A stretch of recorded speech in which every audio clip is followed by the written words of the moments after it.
Early 1944, Nazi Germany. Allied bombing raids have reduced the fighter aircraft production of German factories by as much as 2/3. In order to reduce the effectiveness of Allied bombing, the Reich Ministry of Armaments and War Production, led by Albert Speer and the SS, agreed to accelerate construction of massive underground factories to move production there.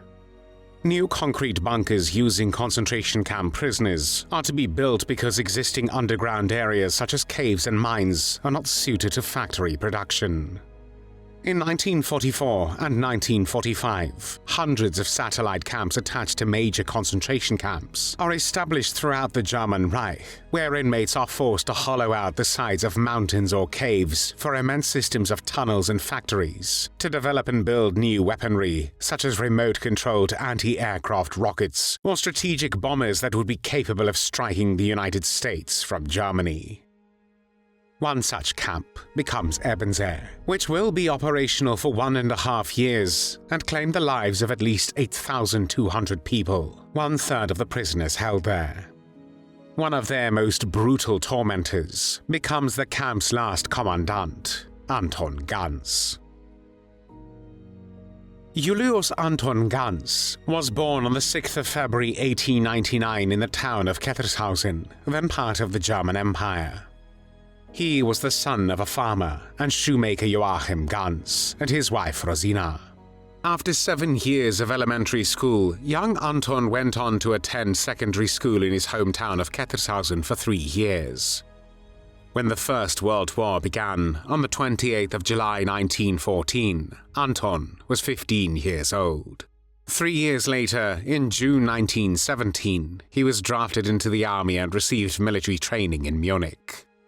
In the spring of 1918, he was sent to the Western Front as a member of the Royal Bavarian 16th Reserve Infantry Regiment. However, in August 1918, Ganz was taken prisoner by the British in France. The First World War ended on the 11th of November 1918, when the German leaders signed the armistice in the Compiègne forest in France. In 1919, after his release from captivity, Ganz returned to his hometown, and in October 1921 he joined the Württemberg police force, where he enlisted for 12 years. In the early 1930s, when Germany was gripped by a severe economic crisis, fascism emerged as a hopeful national movement.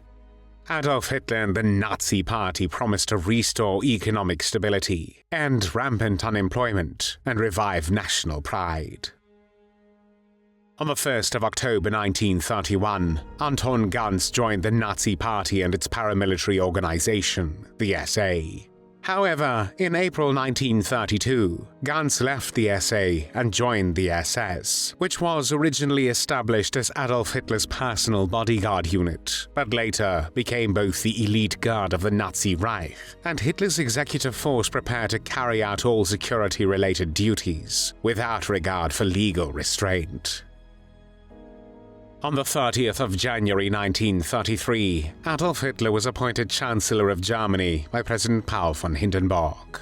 Less than 7 years later, Nazi Germany invaded Poland, triggering the Second World War. In early January 1940, Ganz was drafted into the Waffen-SS, which was the military branch of the SS, and on the 15th of January, he began his service in the SS Special Camp Hinzert, which then served as an education camp for the workers who had been noted for insubordination. The following month, he was sent to Ziegenberg, near Bad Neuheim, where he led a security unit during the construction of Hitler's headquarters, the Eagle's Nest. Immediately after the German invasion of France, Belgium, Luxembourg and the Netherlands, which started on the 10th of May 1940 and became known as the Battle of France, Ganz was deployed as a commando leader in the expansion of the defensive positions in the Trier-Saarburg area, a German district bordering Luxembourg. On the 30th of September of the same year, Ganz was ordered back to Hinzert, which had already been integrated into the administration of the concentration camps. The prisoners were still recalcitrant workers, but from 1941 political prisoners came to join them. As a general rule, for many prisoners, Hinzert was the first step before being sent to other camps such as Natzweiler, Dachau, and Buchenwald. The prisoners came mainly from Luxembourg, France, Belgium, Poland, and the Netherlands. Ganz was put in charge of the 1st Guard Company there. On the 9th of October 1942, he was transferred to the Mauthausen concentration camp in Upper Austria. This camp became operational from the 8th of August 1938, several months after the German annexation of Austria, when the SS transferred the first prisoners from the Dachau concentration camp. This site was chosen because of the nearby granite quarry and its proximity to Linz. During this phase, the prisoners, all of them German and Austrian men, had to build their own camp and work in the quarry. Between 1940 and 1945, the SS authorities established nearly 50 subcamps in the Mauthausen concentration camp system. These subcamps were generally located in the vicinity of factories, stone quarries, and mines, in which SS labor allocation officers deployed prisoners transferred from the main camp. Shortly after his arrival in Mauthausen, Ganz briefly served as a company commander, but after 14 days, the camp commandant Franz Zierreis assigned him to Tannberg to oversee the subcamp there. In May or June 1943, he was transferred to Wiener Neustadt, where he took charge of constructing a new satellite camp. After being transferred back to Mauthausen, he trained around 130 ethnic German recruits as company commander, but at the end of May 1944, he became commandant of Ebensee, another subcamp of Mauthausen. Together with the Mauthausen subcamp of Gusen, Ebensee, established on the 18th of November 1943, belonged to one of the harshest concentration camps ever built. Ebensee was established to house inmates forced to build a tunnel system in the side of a mountain that would eventually contain a rocket research factory. Most of the prisoners came to Ebensee from the main camp at Mauthausen or from its other subcamps. The first big transport of 1,000 prisoners from Mauthausen arrived in Ebensee on the 19th of November 1943, one day after the establishment of the camp. There was nearly no accommodation to protect the first batch of prisoners from the cold Austrian winter, and the death toll increased astronomically. Bodies were piled in heaps, and every 3 or 4 days they were taken to the Mauthausen crematorium to be burned, as Ebensee did not yet have its own crematorium. The dead were also piled inside the few huts that existed, and the smell of dead, combined with sickness, phlegm, urine, and feces, was unbearable. By mid-1944, Ebensee eventually had its own crematorium, with an enormous single chimney which rose high into the air. Other buildings were built as well. In one of them, Block 23, the dead and the living dead were piled together in large heaps. When the camp was at full strength, as many as 600 prisoners lay on the bare floor at one time. The highest number of prisoners present at the same time was 18,509, which was reached on the 23rd of April 1945. The first Jews arrived at Ebensee in early June 1944, shortly after Ganz became a camp commandant. They were subjected to extremely cruel treatment, and as a result, their mortality rate was much higher than that of the rest of the camp population.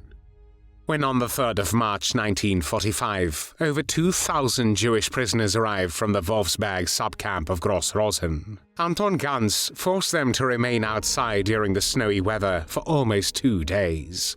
Hundreds of them died of the exhaustion caused by the transport to the camp and of exposure.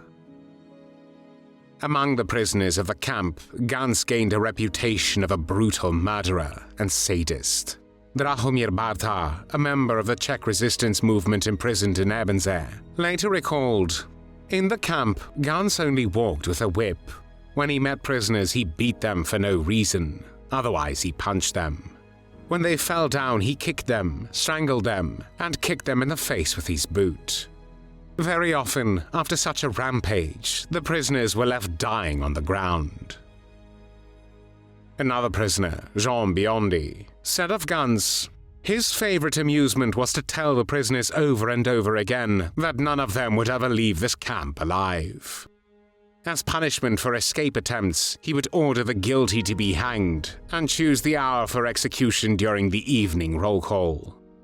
The prisoners were lined up in a large square, the first row sitting, the second kneeling, and the third standing while the commandant, with a cigarette in his mouth, carried out the execution of their close friends.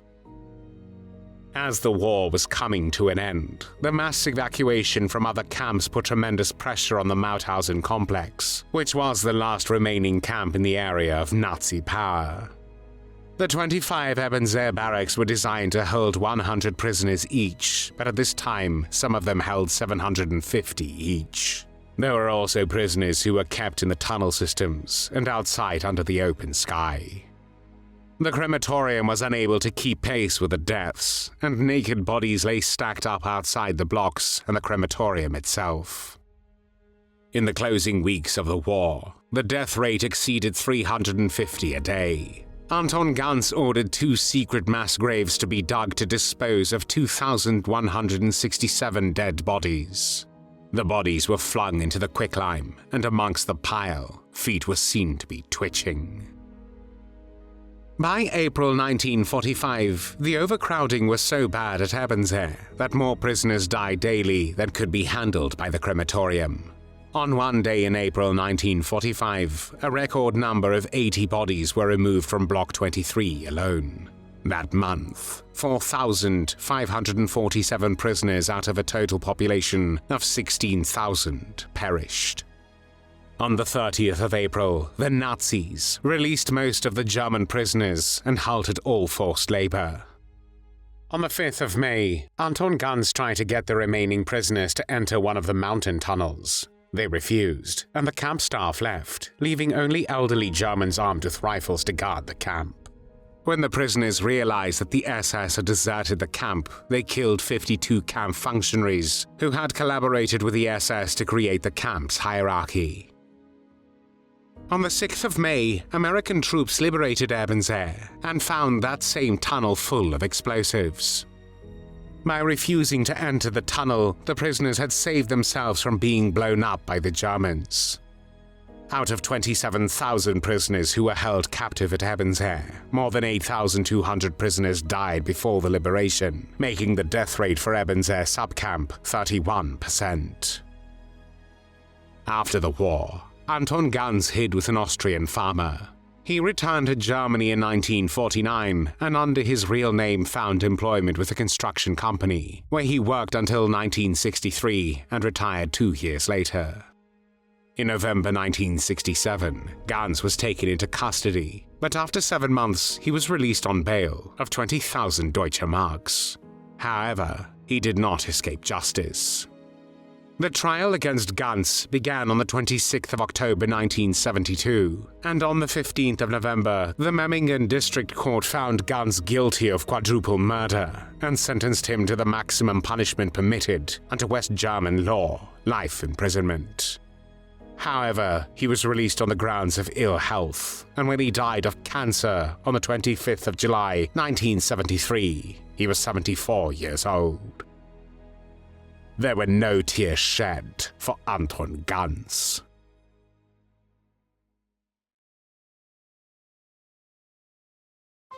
Thanks for watching the World History Channel. Be sure to like and subscribe, and click the bell notification icon so you don't miss our next episodes. We thank you, and we'll see you next time on the channel.